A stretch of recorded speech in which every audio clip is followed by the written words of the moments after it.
आज हमारा जो टॉपिक है वो टॉपिक है आपके पास कौन सा, प्रैक्टिस एक्सरसाइज कर रहे हैं हम। कौन से लेसन की हम कर रहे हैं? पैटर्न के ऊपर। किसके ऊपर? पैटर्न के ऊपर। क्वेश्चन नंबर 1, 2 और 3 कर लिया है। क्वेश्चन नंबर 4 करना हमने आज। 3 करना सर जी, 3 करना है।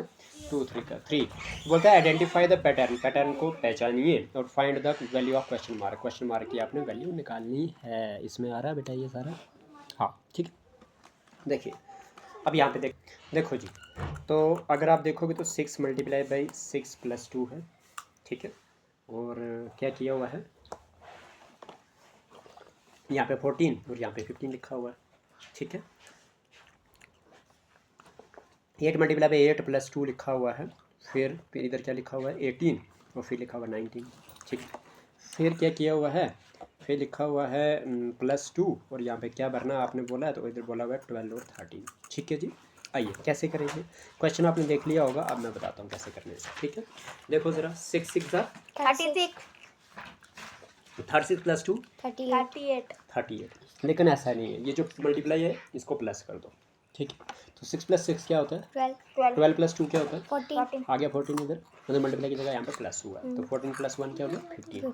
इसी तरह से 8 + 8 कितना होता है 16 + 2 कितना होता है 18 का लिख लिया इधर, 18 + 1 19, ठीक है जी। अब क्या हो गया यहाँ पे 12 कैसे आएगा, यहाँ पे 12 आएगा जब आप 5 + 5 करो, 5 मल्टीप्लाई बाई 5 यानी कि मल्टीप्लाई सिर्फ लिखा हमने, मल्टीप्लाई का ये मतलब प्लस का।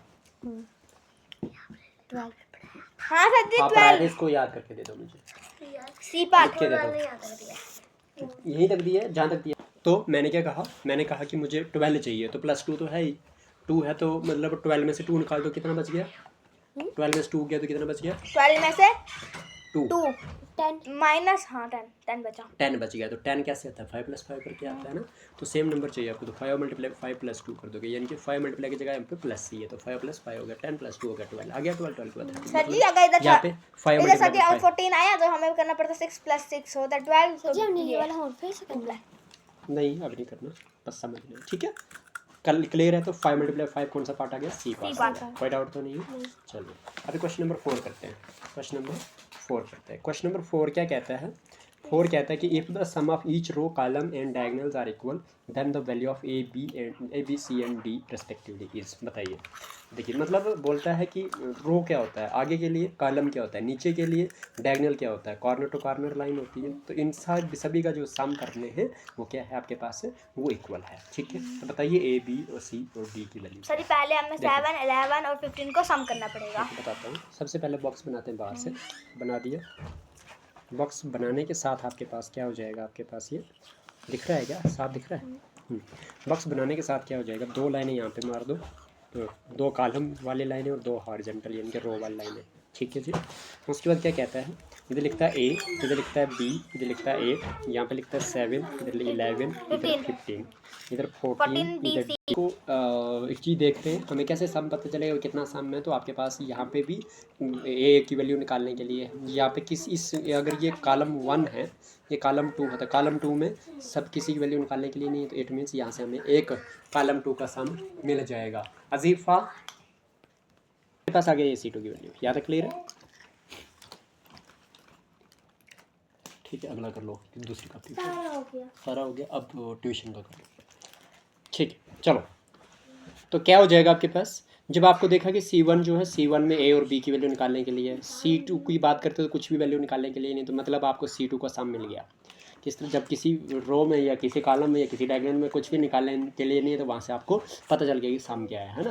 तो 7 प्लस में 11 प्लस में 15 करेंगे तो क्या आ जाएगा आपके पास, जी ये 15 प्लस 11 होता है 26 26 प्लस 7 26 हो जाता है, क्योंकि 15 प्लस 10 होता है 25, 25 प्लस 1 हो गया 26, 26 प्लस 7 कितना हो जाएगा 26 प्लस 4 कितना हो गया 26 प्लस 4 20 30 लगी 30 प्लस 3 कितना हो गया 33 क्योंकि 4 और 3 में मैंने ब्रेक कर दिया था 7 को, 33 आ गया आपके पास। मतलब हर एक रो, हर एक कॉलम, हर एक डायगोनल जो है 33 आ रहा है सम करके, है ना। मैं अगर देखूँ तो यहाँ पे मेरे पास, यहाँ पे भी मेरे पास ये कॉलम 3 है, कॉलम 3 में कितने चीज़ें फिलअप करने के लिए 2, डी और सी, है ना। तो मतलब इसको भी नहीं करेंगे पहले, तो जहाँ पे एक चीज़ फिलअप करने के लिए उसको करेंगे, तो एक चीज़ फिलअप करने के लिए कौन सी है, रो 3 में, है ना। तो रो 3 देखते हैं, तो रो 3 में क्या है 8 प्लस 15 प्लस में सी इज इक्वल टू में कितना हो जाएगा 33। रुक जा तो ये चीज़ें होगी है ना। तो मतलब क्या हो जाएगा 15 + 10 कितना होता है 23 आता है टोटल। हाँ 23 हो गया है ना। Very good. 15 + 8 होता है 23। 23 प्लस में सी करूँगा तो 33 हो जाएगा।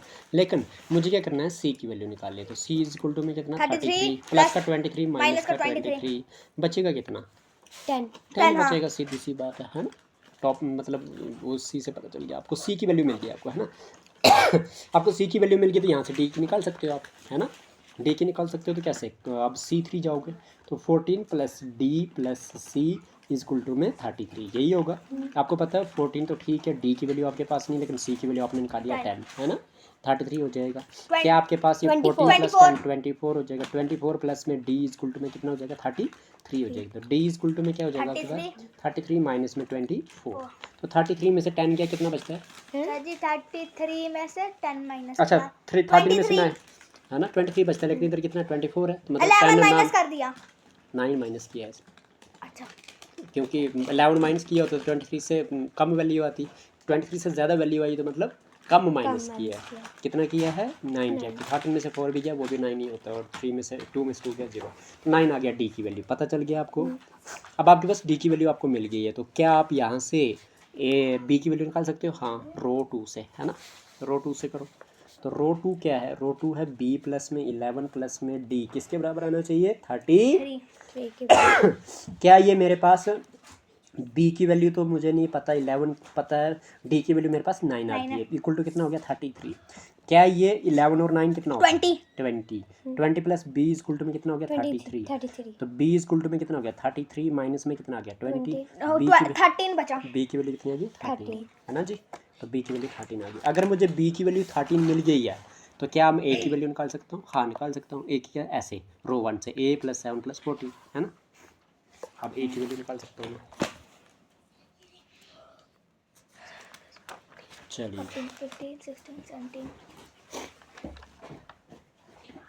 अब करेंगे रो 1। क्या करेंगे रो 1 तो रो 1 में क्या था आपके पास a प्लस में 7 प्लस में 14 था ठीक है इक्वल टू में 33 चाहिए हमें है ना। तो क्या हो जाएगा आपके पास ये हो जाएगा a प्लस में 21 इक्वल टू में 33 तो a इक्वल टू में क्या हो जाएगा 33 हो जाएगा प्लस का 21 माइनस का 21 बन जाएगा 3 में से 1 गया 2 3 में से 2 गया 1 12 आ गया। तो a की वैल्यू कितनी आ गई 12 आ गई।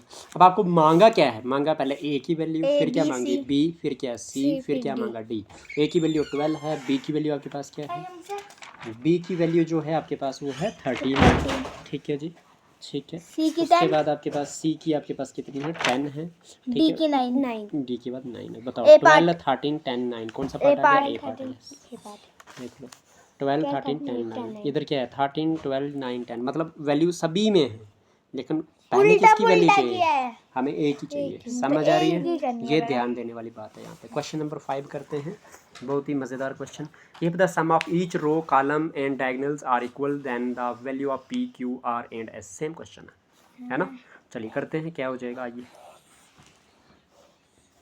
ये 2 लाइनें यहाँ से खींचेंगे 2 लाइनें यहाँ से खींचेंगे और यहाँ पे लिखा हुआ है 19 P 15 कॉलम 2 में लिखा है Q 18 S कॉलम 3 में लिखा है 21 16 और R ठीक है।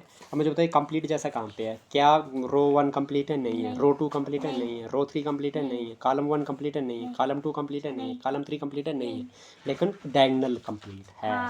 कौन सा डायगोनल इस तरह से है ना। तो डायगोनल 1 कितना है 15 प्लस में 18 प्लस में 21 कितना हो जाएगा 1 + 8 9 + 5 कितना होता है 10 + 5 क्या होता है 10 + 5 तो ये तो 9 ही था 10 था नहीं तो एक कम हो जाएगा कितना 39